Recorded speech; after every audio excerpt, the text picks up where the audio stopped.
Hello friends, नमस्ते प्रणाम। हमारे चैनल में आप सभी फ्रेंड्स का स्वागत है और अभिनंदन है। तो हम लोग बहुत ही पारंपरिक जिउतिया व्रत गीत लेकर आए हैं।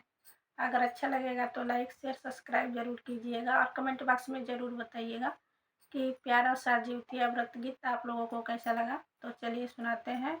हर हर महादेव आप सभी को। हर हर महादेव।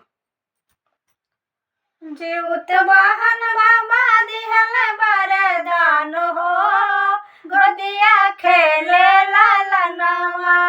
जीउत वाहन बाबा दिहल वरदान हो, गोदिया खेले लालनवा। श्रद्धा से कैनी हम जिउतिया बरतिया, श्रद्धा से कैनी हम जिउतिया बरतिया।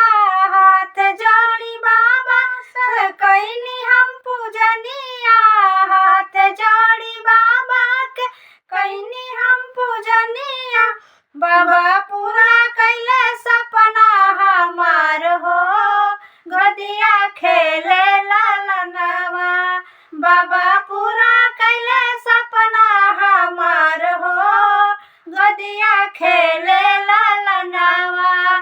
जीउत वाहन बाबा दिहल वरदान हो, गोदिया खेले लालनवा।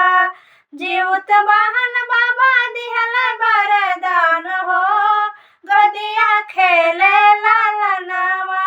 बेदिया बैठाई बाबा के पैरा पखारी, बेदिया बैठाई बाबा के पैरा पखारी। जिला सियारी के कथा हम सुनानी, जिला सियारी के कथा हम सुनानी।